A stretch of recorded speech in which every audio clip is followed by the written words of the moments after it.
এখন শুনবেন সংবাদ শিরোনাম। শেখ হাসিনাকে দ্রুত ফিরিয়ে এনে সাজার বাস্তবায়ন চায় চানখারপুল আশুলিয়াতে খুন হওয়া যুবদল নেতা কিবরিয়ার পরিবারে আহাজারি। ফেব্রুয়ারি উপদেষ্টা আনসার বাহিনীর জন্য আসবে 17,000 শটগান।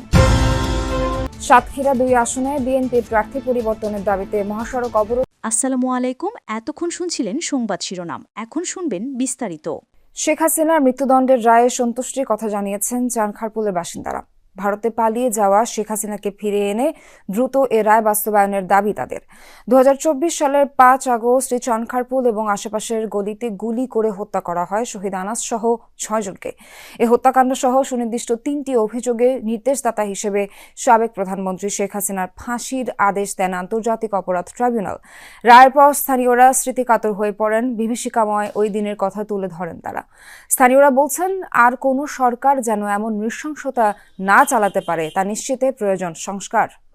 আরো আশা করছি যে এটা যেমন খুব দ্রুত কার্যকরিত হয়, আর যেগুলো আরো আসামি বাকি আছে বা বিদেশে পালিয়ে আছে এদেরকে এনে দেশে যেমন তাদের শাস্তির ব্যবস্থা করা হয়। এগুলো মনে পড়লে আসলে ঠিক থাকতে পারি না। আর যেন ভবিষ্যতে এগুলো না হয়, সবাইকে এটি সজাগ থাকতে বলি, সরকারের প্রতি বিনোদন করি, এমন ফেসিক সরকার যেন আর তৈরি না হয় সেই ব্যবস্থা করে যাওয়ার জন্য ডক্টর মোহাম্মদ ইউনূসের কাছে রিকোয়েস্ট করছি। আমার তো সন্তুষ্ট হইবই, কারণ আমার ছেলের জীবন চলে গেছে, গুগলিটা বাইরে গেছে। আমার তো এটা বিচার হওয়ার উচিতই, আমি তো বিচারই চাইছি। অবশ্যই আমি খুশি আদালতে সাক্ষী হিসেবে।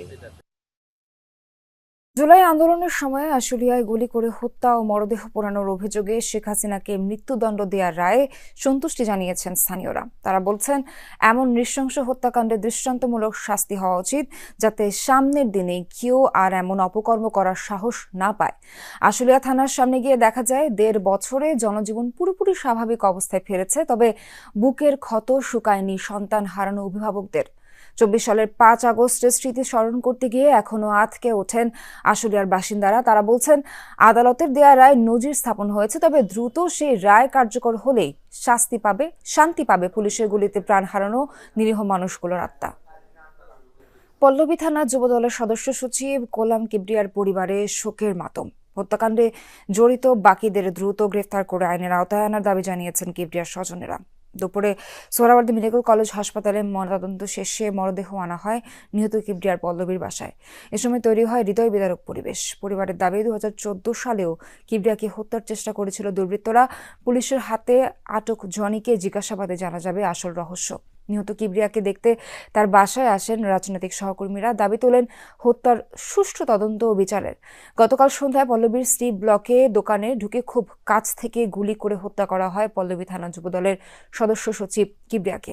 বাদ আসর পল্লবী 2 নং ওয়ার্ড ঈদগাহ মাঠে নিহত জানাজা শেষে মরদেহ নেওয়া হবে গ্রামের বাড়ি চাঁদপুরে। সেখানেই তার দাফন সম্পন্ন হবে। আমার সন্তান দিয়ে আল্লাহ তুমি সন্তান লইয়া গেলা, আমার মেয়ে কি করব, আমার 2 এতিম কি করব গো আল্লাহ। আমরা আগামী 20 বছরে পল্লবীতে এরকম গোলাম কিবরিয়ার মতো লোক পাবো কিনা আমরা জানি না।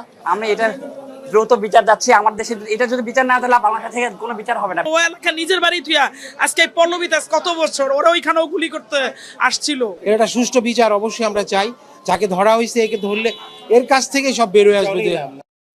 ফেব্রুয়ারির নির্বাচন বানচালে ভোটের পরিবেশ নষ্ট করতেই যুবদল নেতা গোলাম কিবরিয়াকে হত্যা করা হয়েছে বলে অভিযোগ করেছেন সংগঠনের শীর্ষ নেতারা। তারা বলেন, গোলাম কিবরিয়ার হত্যাকাণ্ড বিচ্ছিন্ন কোনো ঘটনা নয়। রাজধানী ডিপ্লোমা ইঞ্জিনিয়ার্স ইনস্টিটিউটে দক্ষিণ যুবদল আয়োজিত ধানের শীষের প্রার্থীদের বিজয় নিশ্চিতে করণীয় শীর্ষক মতবিনিময় সভা তারা এসব কথা বলেন। নেতারা বলেন, দেশকে সংকট থেকে উত্তরণে দ্রুত নির্বাচিত সরকার দরকার। ভোট বিলম্বিত করতে বিভিন্ন গোষ্ঠী নানাভাবে কলকাঠি নাড়ছে। গোলাম কিবরিয়ার খুনিদের গ্রেফতারে সরকারকে আরও তৎপর হওয়ার আহ্বান জানিয়ে নেতারা বলেন, যুবদল ধৈর্যের সাথে পরিস্থিতি মোকাবেলা করছে, বাধ্য করলে রাজপথে নামবে।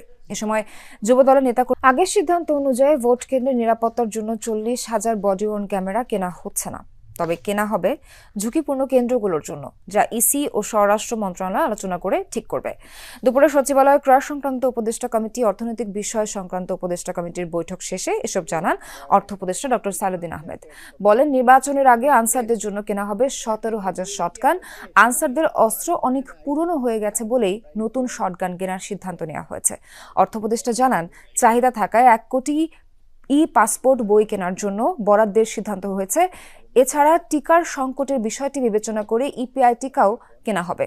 রোজার আগে দাম নিয়ন্ত্রণে রাখতে চাল ও গম আমদানির সিদ্ধান্তের কথাও জানান ডক্টর সালেউদ্দিন। স্বচ্ছ প্রক্রিয়া যেন প্রকিউরমেন্টটা হয়, সেটা বডি ক্যামটা আসবে, হয়তো এখন ওরা একটু রেশনাল হিসেবে আসবে। বডি ক্যামেরা খুব অ্যাম্বিশাস ওয়েতে বডি ক্যামেরা এসে শুধু সেন্সিটিভ যেসব জায়গা আছে ওইখানে আমরা সাজেস্ট করেছি। মনিটর করার ব্যাপার হচ্ছে ছবি আসবে, এটা অ্যাকশন নিতে হবে। তো অত সেন্সিটিভ যে জিনিসগুলো ওরা ইলেকশন কমিশনের সাথে আলাপ করে তারা সেই রিটার্নিং অফিসারকে। সাতক্ষীরা 2 আসনে বিএনপির মনোনয়ন বঞ্চিত আব্দুল আলিমের সমর্থকরা মহাসড়ক অবরোধ করে বিক্ষোভ করেছেন। বেলা 11:30টার দিকে সদরের আমতলা মোড়ে সাতক্ষীরা খুলনা মহাসড়কে অবস্থান নেন তারা। এতে বন্ধ হয়ে যায় যান চলাচল। আটকে পড়ে বহু যানবাহন। বিক্ষোভকারীরা জানান, সাতক্ষীরা 2 আসনে মনোনয়ন দেওয়া হয়েছে বিএনপির বহিষ্কৃত নেতা আব্দুর রউফকে। এতে ক্ষুব্ধ তৃণমূলের নেতাকর্মীরা। মনোনয়ন পুনর্বিবেচনা করে আসনটিতে জেলা বিএনপির সাবেক সদস্য সচিব আব্দুল আলিমকে প্রার্থী করার দাবি জানান তারা। বেলা 1টার দিকে মহাসড়ক থেকে সরে যান বিক্ষোভকারীরা। সাতক্ষীরা 2 আসনে মোহাম্মদ আব্দুল আলিম ভাইকে এমপি হিসেবে দেখতে চাই। আমরা চাই উনি নমিনেশন পাক। আলিম চেয়ারম্যানকে না দিয়ে ততদিন আমরা আন্দোলন চালাবো ইনশাআল্লাহ। আলিম চেয়ারম্যানকে মনোনয়ন না দেওয়া হয় তাহলে আমরা রাজপথ ছাড়বো না, আমরা আবারও আন্দোলনের কর্মসূচি চালিয়ে যাব। সাতক্ষীরা 2 আসনে বিএনপির মনোনয়ন বঞ্চিত আব্দুল আলিমের সমর্থকরা মহাসড়ক অবরোধ করে বিক্ষোভ করেছেন। বেলা 11:30টার দিকে সদরের আমতলা মোড়ে সাতক্ষীরা খুলনা মহাসড়কে অবস্থান নেন তারা। এতে বন্ধ হয়ে যায় যান চলাচল। আটকে পড়ে বহু যানবাহন। বিক্ষোভকারীরা জানান, সাতক্ষীরা 2 আসনে মনোনয়ন দেওয়া হয়েছে বিএনপির বহিষ্কৃত নেতা আব্দুর রউফকে। এতে ক্ষুব্ধ তৃণমূলের নেতাকর্মীরা। মনোনয়ন পুনর্বিবেচনা করে আসনটিতে জেলা বিএনপির সাবেক সদস্য সচিব আব্দুল আলিমকে প্রার্থী করার দাবি জানান তারা। বেলা 1টার দিকে মহাসড়ক থেকে সরে যান বিক্ষোভকারীরা। সাতক্ষীরা 2 আসনে মোহাম্মদ আব্দুল আলিম ভাইকে এমপি হিসেবে দেখতে চাই। আমরা চাই উনি নমিনেশন পাক। আলিম চেয়ারম্যানকে না দিয়ে ততদিন আমরা আন্দোলন চালাবো ইনশাআল্লাহ। আলিম চেয়ারম্যানকে মনোনয়ন না দেওয়া হয় তাহলে আমরা রাজপথ ছাড়বো না, আমরা আবারও আন্দোলনের কর্মসূচি চালিয়ে যাব। ত্রয়োদশ জাতীয় নির্বাচনের প্রস্তুতি জোরদার করে গণসংযোগ করছে বিএনপি নেতাকর্মীরা। এর মধ্যে 237টি আসনে সম্ভাব্য প্রার্থী ঘোষণা করেছে দল। বিষয়টি স্থানীয় রাজনৈতিক মহলে মতবিরোধের পাশাপাশি নেতাকর্মীদের মধ্যে অনিশ্চয়তা সৃষ্টি হয়েছে।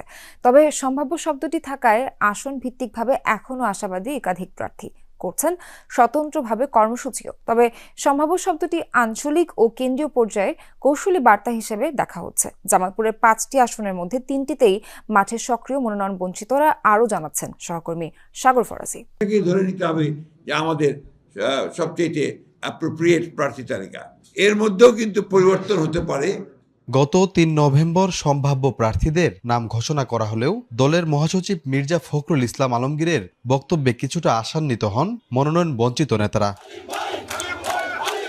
দেশের বিভিন্ন স্থানে আন্দোলন সংগ্রাম সংঘাত হলেও জামালপুরে মনোনয়ন বঞ্চিতরা স্বতন্ত্রভাবে গণসংযোগ, পথসভা ও প্রচারণা চালাচ্ছেন।